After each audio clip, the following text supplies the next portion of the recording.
How you doing, everyone? My name is Ryan, and this is Charlie. This is one of my good mates, boxing connoisseur, enthusiast. I wouldn't go that far. Wouldn't go that far. Good mates, Yeah. good mates. Good mates, good mates. And we're gonna try to do this weekly boxing show for replace the old show, This Week in Boxing.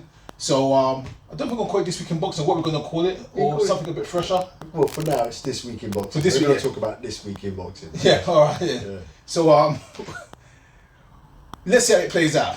Okay, let's start off the top of the head. Big news this week. Thursday, we had the Tyson Fury Francis Ngannou press conference. I know a lot of boxing fans don't like it. That's where you stop. Boxing. Yeah. Is it really boxing? But okay, let me ask you the question.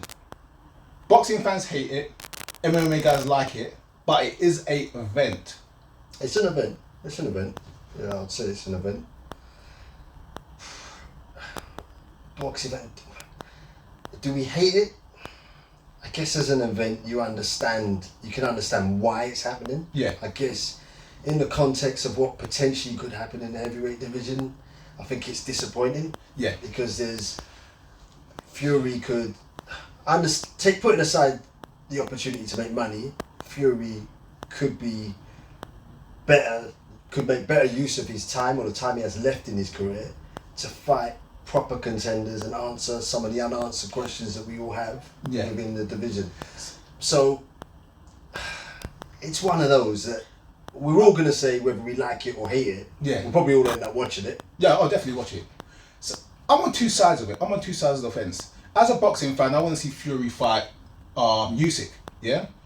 Again, as a boxing fan, I want to see Fury fight Joshua. Even though they're running on different they're on different stages of their careers. I want to see those type of fights. However, you must admit that having the best heavyweight in MMA, which is Ngannou, regardless of what the UFC say with John Jones, and the best boxing fighter, is kind of never ever happened or never ever heard of, or it's never ever been believed could happen. So it does bring interest. That doesn't mean it'll be a good fight or it's a fair fight, but it brings interest.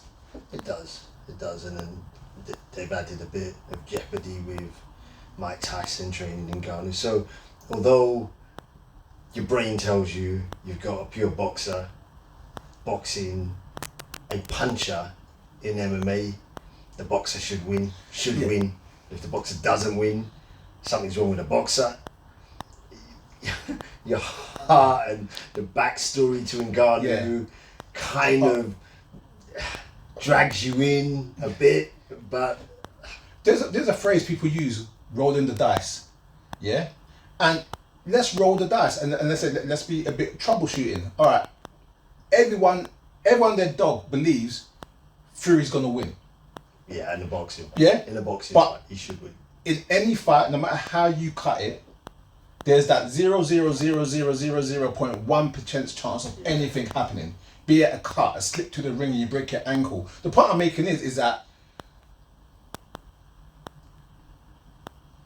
is what a lot of people are banking on. Yeah, but I know what's going to happen. You know what's going to happen. But people are banking on that 0.00001. If we watch two boxers fight, if we watch pure boxers fight, and one slips and damages his ankle, or the fight is won by a cut, we want a rematch. So we're not happy then. We're not happy then.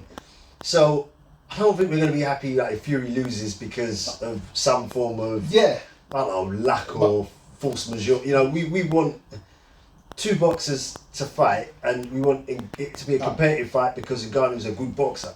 There's a phrase saying a win is a win. No matter how you get it. We are boxing fans. We're hardcore boxing fans. We know boxing. So we're going to say that's not a real win. The other side of the coin, these MMA guys, they're begging for some sort of...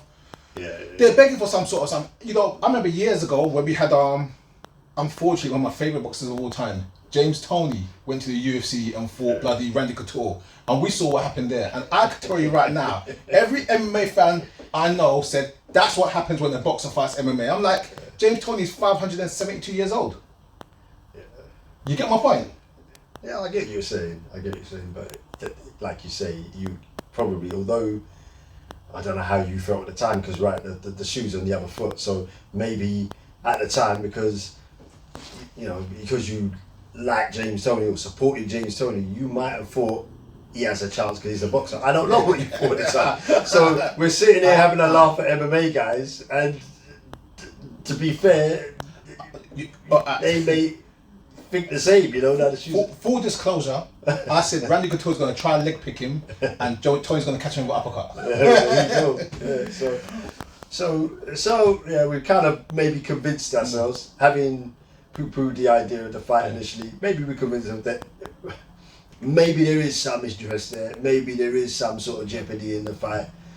The likelihood is if we're gambling men and we were going to go into bookies, we'd probably all put our money on Fury to win a boxing fight. If it was different, if it was mixed martial arts, or if it was MMA, you'd probably say it's Ngannou, rightly.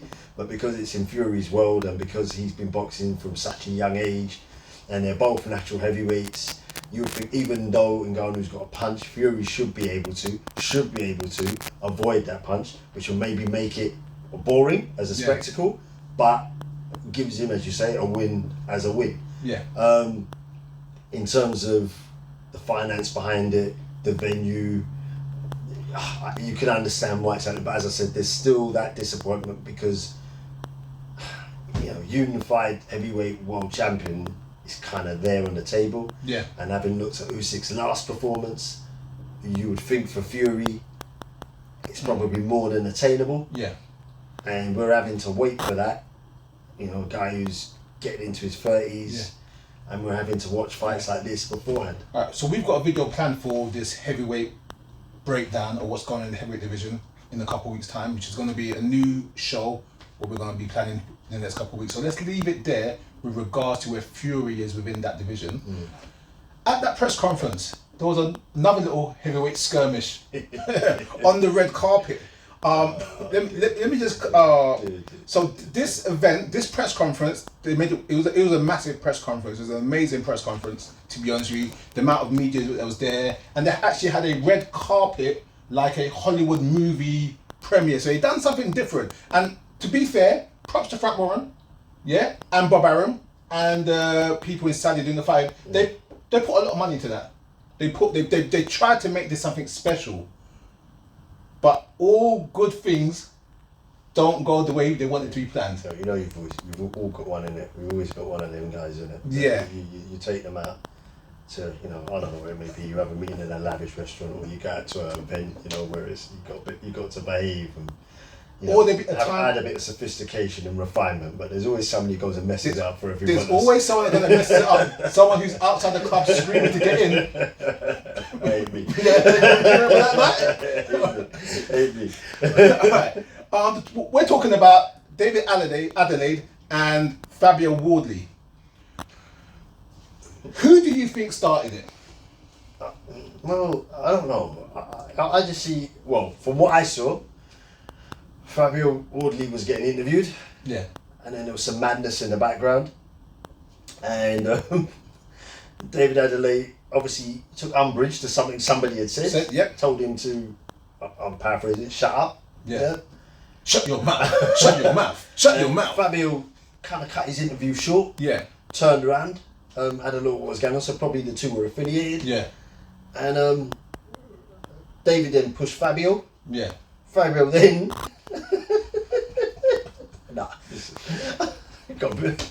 Fabio then... Stop making me laugh. Fabio then looked to want to address the push. What you would do. Man's a man. To address the push. A big dude as well. Yeah. But then some random... I no disrespect, he's random if he's watching, because I don't know. Yeah. Seemed to throw... A looping left. Yeah, a looping left, and it wasn't quite clear, but fuck it, he hit the ground. Yeah, he hit the ground. He hit the ground, so ain't a good look. Alright, not a good look. Ain't a good look. To Fabio's credit, ain't a good look. He literally got up instantly, to his credit. And let's be fair, we don't know who this guy is. Yeah? For example, we've been to 100 boxing clubs over the years. Yeah? There's a lot of guys that are not pros and are not on that level that are serious dudes. You get my point? I'm just saying. Ain't a good look. It's not a good look. I'm just saying that the shot that put him down, you don't know who it came from. Ain't a good look. So, I think there's a few mistakes along the line there. And when I say a few mistakes, these two are planned to fight on the undercard of Fury and Ngannou. They've been beefing on social media. Why are they being interviewed or set up where they're literally 3 feet apart from each other and no security there? I'm not sure that was the plan though, was it? I don't think it was the plan, but if you've got two fighters that are already heated and you've got one road in on the red carpet, you should have said, all right then, Fabio, your entrance time is at this time.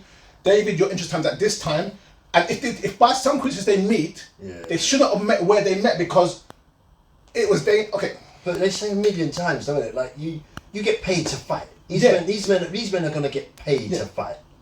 Yeah. So surely you refrain and kind of like hold your counts until you're ready to fight. You're gonna get paid to fight. Yeah. Why are you gonna give each other licks for free? No, I agree with you, but again, I think what you're looking at right now is what you said is what people seem to forget to understand. They are fighters. They are paid to fight. They fight. That's what they do. You get my point? If you don't like someone and they're there and something kicks off and that's what you do, your instinct is to defend yourself. These are trained professional fighters. They want to fight. They're not, like I say, like Adelaide's quite an intelligent guy from what I understand. He's got, maybe, I don't know if it's a degree, but he's got some higher education. Yeah. You know, they're not street boys. Well, maybe they are. Yeah, maybe they are. But you know, they've got a bit of, you know, I'm saying if two guys don't like each other, and apparently the guy that was mouthing off to Adelaide is part of Wardley's crew or security, it's antagonizing.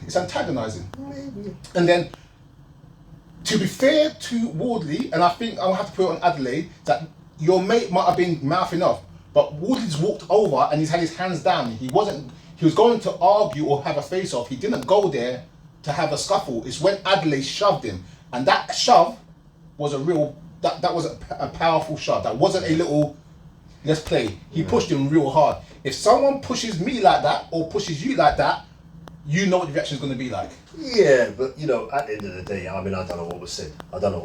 And I think, yeah, you're right. It was, from Adelaide, it was probably, he was the aggressor. And from his stance, and we can only go from what we saw. Yeah. I don't know what happened before, but from what we saw, he looked like the aggressor. It was a what, so he looked like he was going for his original target. Wardley, I don't know what he said, so he turned for that target. I have to agree, he pushed him aggressively. There would be a reaction, you know, they're big men, we all have pride, there would be a reaction. And to be fair, he had his hands down and was only stepping to him, maybe to ask what is this all about, who knows, and he was sucker punch. Yeah, he was. And hit the neck. Let's get to the punch in 1 second, and I'll just say this, that they always say, alright, a lot of people are saying right now, especially on groups that I'm in and videos saying that we don't need this in boxing, it's a bad look for boxing. Frank Warren said after, that shouldn't have happened, it's bad for boxing. But all publicity is good publicity. This will help the fight sell even more on pay-per-view and get more interest for that part of it. But again, I'm not agreeing with the actions of either of them. I'm not saying it should have happened. I'm just saying you put two fighters together like that, that's what's going to happen. Yeah, I think there's more intelligent ways to build a fight, and I think the two of them. I mean, I think one's from. I don't know. Don't get me wrong. I don't know much about Ipswich, but I don't think Ipswich is some sort of gangster town. And Dave, as I said, has got a level of education, so I would like to think that you're right. No, like that sort of thing. No matter what we say, you can say whether it's good behaviour, bad behaviour, whatever. Is always going to build up a fight. There's always going to be a fight. And in terms of build up a fight, pay-per-view, all that good stuff. At the end of the day, they want to get paid, and this could help. But I just think, from a personal perspective, I would have liked to have seen them behave a bit. Okay, then I agree. But let's say one last thing for me on this overall. We had Lennox Lewis versus Hazim Ratman smash the table. Yeah. We had Michael Benton, Herbie Hyde. You remember that one? We had Yeah, we had these two never had a fight. I'm gonna mention we had Larry Holmes and Trevor Berbick when Larry Holmes ran over the car and done the big drop kick. You remember that one? A long time. Yeah. The point I'm making is that this has been going on in boxing for 30, 40 years. It's not a surprise. Even Ali and Fraser had one. Yeah. Sit down, Joe. Remember that? Ali, yeah, like. I think he got antagonized. What I'm trying to say is, I'm just saying that this is not a new thing in boxing, so I don't see why such a massive uproar over it. Yeah. David Haye glassed Chisora. Yeah, that was bad. This is what you get my point. Like it's not good. I'm not condoning it. I'm just saying this is not the first, and it won't be the last. I think every single time it happens, people say, "Oh, that shouldn't happen." Yeah. But. And I think I still stand by that. It shouldn't happen. But like I said, it's like with everything we talk about, and that's why we're talking. Yeah. There's two sides to everything. There's a negative and there's a positive. And people are going to say, "Why? What's the positive of two men behaving like animals?" Yeah. But like you say, if we're talking about it now, and it builds the fight up. It builds the fight, no matter what we say. Yeah. I just from a personal, I don't know the guys personally, but I'd like to see, what I consider like your younger brothers kind of behaving in a bit more refinement, because I think the negative connotations that people, this is boxing, particularly people from our community and so forth. I don't personally, but I can understand, like you say, we've all misbehaved when our buttons are pushed. It happens to all of us. So, like I say, maybe we shouldn't go too far. Maybe it is like, we expect a bit better and then we leave it there, draw a line under it and we move on. Right. You like the knockdown of Wardley. Fabio Wardley, yeah? I will say this though. I like it. What do you like it? You said don't get me in trouble. You found it pretty hilarious. You made me laugh. Alright then. I don't want to say, look, because people don't know who's watching. You didn't like it. Okay, I ain't gonna lie. It was entertaining. It was entertaining. I will say this. Running across the red carpet, angry after being pushed, he was running in, and then the guy clipped him. Is totally different from getting in the ring. It'd be both of them in the ring, and it'd be a rule set there. And I think still not a good look. It's still not a good look. But I think any boxing. Any belief Adeleye has that's going to help him, I don't think it's going to help him. Heavyweight contender, and some random knocks you down. That ain't a good look.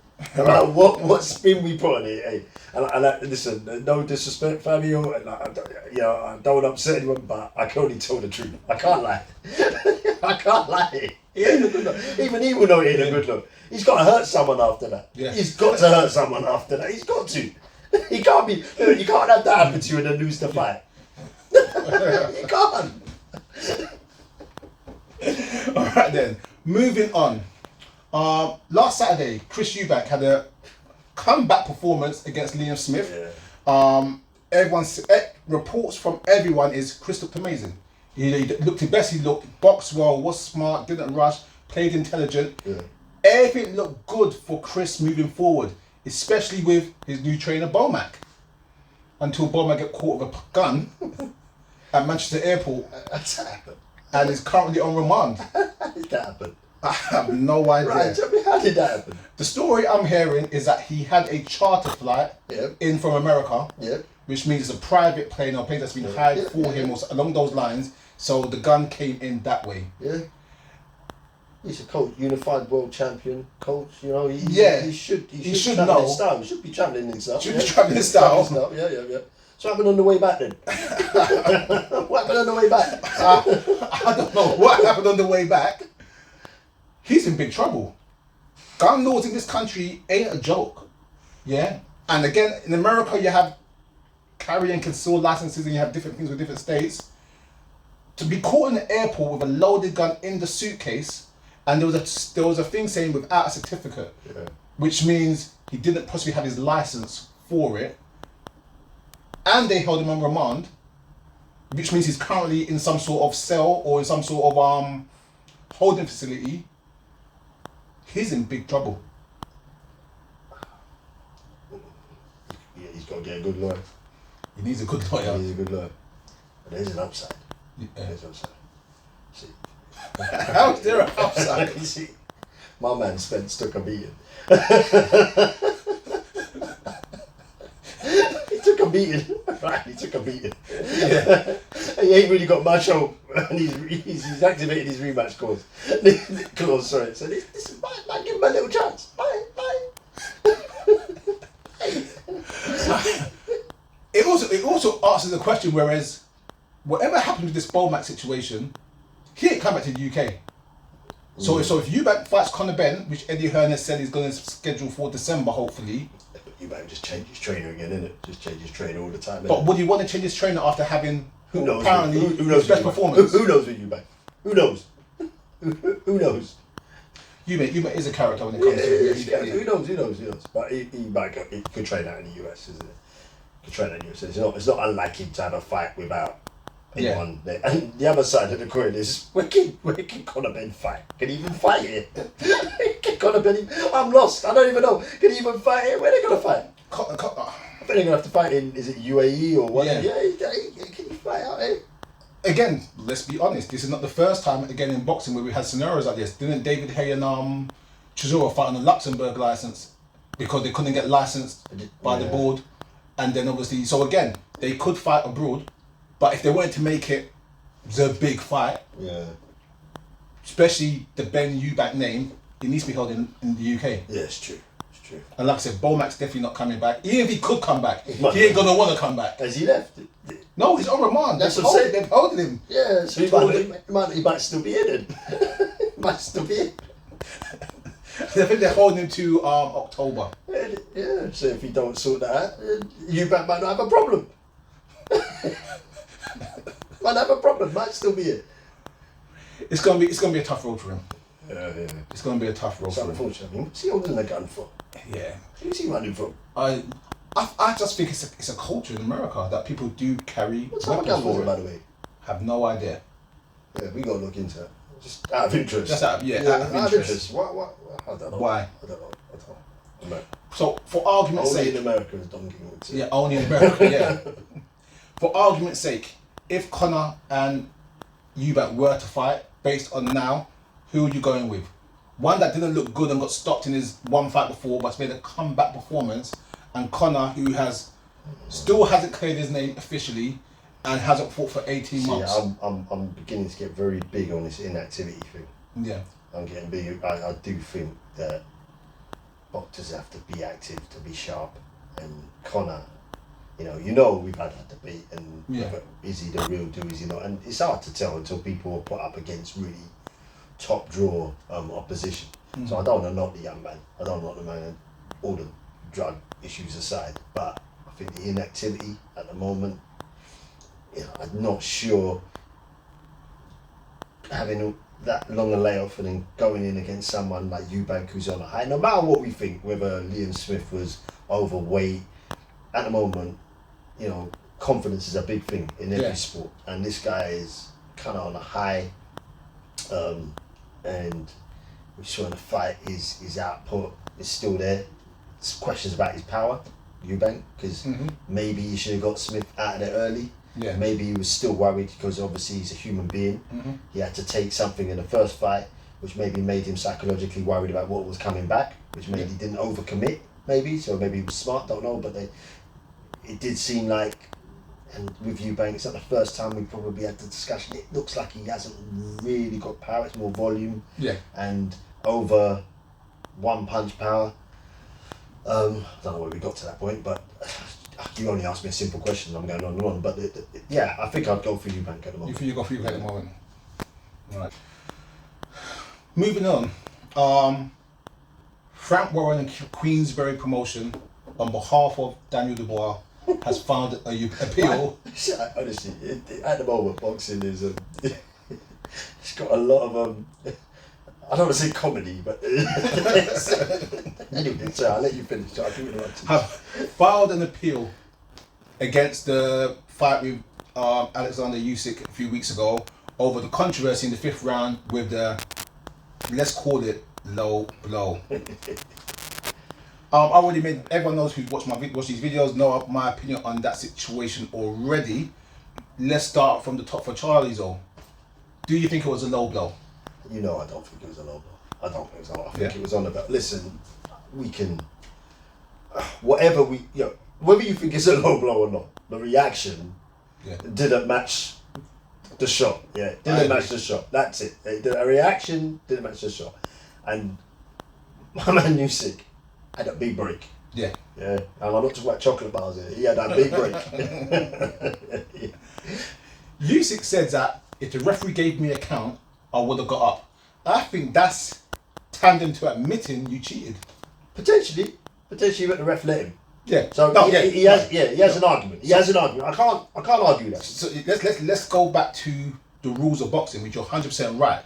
The ref let him. So even though Usyk said it, it's down to the referee to adjudicate the rules of the sport. Yes. So we could blame Usyk, but should we really be blaming the ref fully? Yeah. I think we should be blaming the ref. Let's not be controversial, but I mean, fighting in, where was it, Poland? Poland, yeah. Poland, yeah. Not far from the partisan, border of Ukraine. Partisan Ukraine crowd. I'm the ref. I might blame. Yeah. I might have blamed, yeah. I might have blamed. I want to get out of there alive. I might have blamed. Alright, so let's flip the script. Say the fight was called after that round, saying Dubois won and they counted him out. Would there have been controversy or an appeal on the other side based on that? Because they will say it's a low blow, it's not a low blow. We'll have to have a rematch. I think the best thing for everyone is that they do have a rematch. They do have a rematch. And I think the bottom line is, and again, Daniel, no disrespect if you're watching, I don't know you, but all I can do is call what I see. Yeah. I think you should probably win the rematch. Not because he can take body shots, because we know he can't. Yeah. He's got a heart. Yeah. Daniel does. Daniel does. I'm sorry. We can only call it as we see it. Yeah, no disrespect to anyone. I know everyone we're talking about is someone's child, and we don't want to hurt anyone's feelings, but we can only tell. You have to be honest. You have to be honest. We can only tell the truth. I said before in another video. Daniel to me is a typical front runner. Yeah. Likes to dish it out, but doesn't really like to take it back when the going gets tough. And like I said, when I say that, I don't mean it in a critical way, because if someone's unless you're in the ring taking that beating, it's hard to get up and say, "Oh, I'm gonna go do that." And everyone's gonna say, "But that's his job and that's his responsibility." It's not easy. We have to be real with what we are. Like, if I'm not doing what he does. But if I did what he does, and I didn't like it when someone hit me, and I wanted to take knees and quit, then I'd have to face it. That's what I am. Yeah, that's what I am. And I'm not. We can only say what we see. If he finds a way to overcome that, then we'll have to say credit to him. His mental fortitude and strength. He's learned from it. Yeah, absolutely. But at the moment, the evidence points to that well that you have to dig into when it gets tough. Yeah, it might not be there. He needs to dig a bit deeper in that well. It might not be there. Okay, so the golden question is the appeal successful? Not based on your opinion or my opinion, based on the rules of the sport. Do you think the governing bodies will mandate a rematch? And the reason why I asked that, and the reason why you talk about the rules, because of the rules, and like I said, so go ahead. Yeah, so I think what you're saying, if you take it into that context, Usyk didn't break any rules, so there's no reason for a rematch. He didn't really, yeah. But so all they can really do is talk to the ref and say you didn't officiate that bout correctly, and punish the ref. Yeah, that's all you can really do. But you can't really say have a rematch or no contest because no fighter really cheated. Yeah. See, for me, if the low blow was that egregious to warrant a 3.5 minute break in the fight, then you should have a point deducted. Even though it was the first shot, the first low blow, it was a bad enough low. It was considered a bad enough low blow to stop the fight that long. So normally you get a point deduction on the second low blow. Yeah. But if it's a real bad one, it's like, come on now. Yeah. There should have been something officially done, and there wasn't nothing officially done by the ref. So again, like you said, don't blame Usyk, blame the ref. Yeah. It's like Fraser Clark, isn't it? Yeah, Fraser Clark. He What was going on with Fraser Clark last week? He was throwing some low blows. Yeah, okay, moving on. Just a quick question regarding Fraser Clark. Low blows. Talented, ability, is a big guy. Yeah.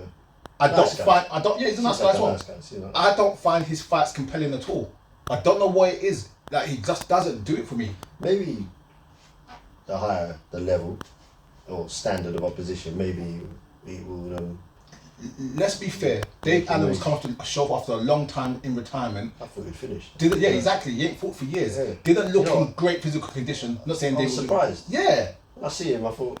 I don't know. Yeah. It was a weird one. Surprised. Where did they find him? Like, he's lucky he didn't get disqualified for all those low blows. Where did Dave Allen come from? I have no idea. Don't know how they found him. He's retired for 5 years. Yeah. But inactivity. Yeah. Yeah, but yeah, no, he was lucky. He was lucky. You're right. He's got to step up. Mm-hmm. Right then, so we started on heavyweights and we're going to end on heavyweights. We as boxing fans have been told for the past 3 months that AJ Wilder is coming in December. Yeah. Then we're told it must be January, maybe February. To be fair, you see, and this is... Now we're told something different. Yeah, but to be fair, I don't know. I know you don't always agree with what he says. Maybe I'm wrong, but I recall Warren or someone saying that the facility isn't ready and there could be delays. Yeah. So that kind of ties in to what he was saying, and maybe Eddie's putting... I don't know. The latest story now that I've heard is that the powers that be in Saudi Skills Challenge, which was doing all the events with Eddie Hearn, are no longer in favour with the government or considered the be-all end-all entity. This new entity that is doing the Fury and Ngannou fight now seems to have the ball in their court. And this is what's causing the delay, because it requires a hell of a lot of money to put these types of fights on. And the state kind of funds it, isn't it? It's kind of weird. It's just weird. I don't know if and then Eddie Hearn said something, I think it was one of his interviews this week on IFL or Boxing Social, along the lines of, we may fight Fury early next year if things don't go as planned. Which tells me one of two things. Is that one, that fight is not a guarantee and is now in jeopardy. And two, AJ is saying, look at the other options. Because how long can you wait? Because now they're talking about AJ possibly fighting in December. I'm confused, right? Because it's a mess. Wilder, you talk about inactivity, right? So we look at it from different people's perspectives, right? So putting AJ to one side, we'll talk about in a minute. Wilder needs to have a fight, right? So he's not fighting Ruiz because he's saying Ruiz is pricing himself out. And even though I think he ordered almost like a final eliminator, that's not happening.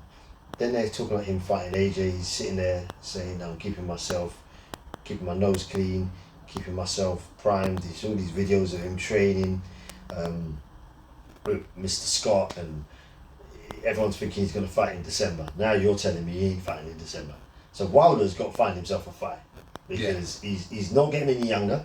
He's closer to 40 than 30, and he hasn't been doing much. A fighter like Wilder, who we all know I'm not a massive fan of, that relies on timing. Who relies on... He's got tremendous power and he's got very good timing to execute those shots. Time away from the ring doesn't help you with timing. I don't know anyone, but particularly him in this stage of his career, he's got to stay active. In our humble opinions, but he's not. Then we look at AJ, and AJ, he's got his new trainer.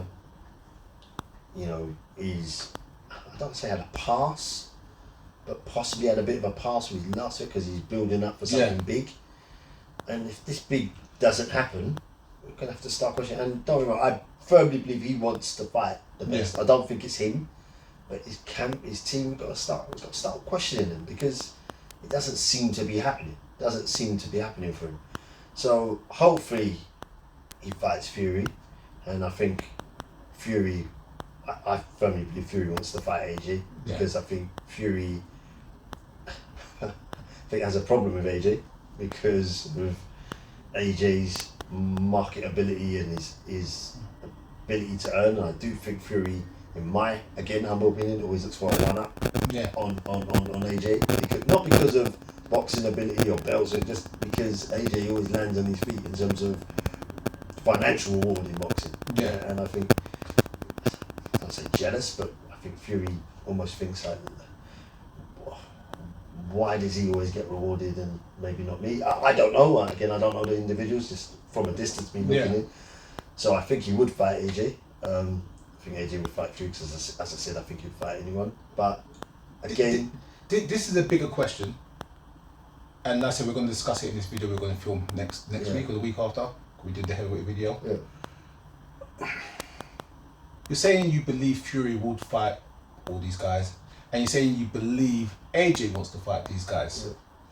But we've gone through a period where at one time we had 2 undefeated world champions from England, or Irish and English, and we didn't get a fight. English. But anyway. Oh, whatever, right?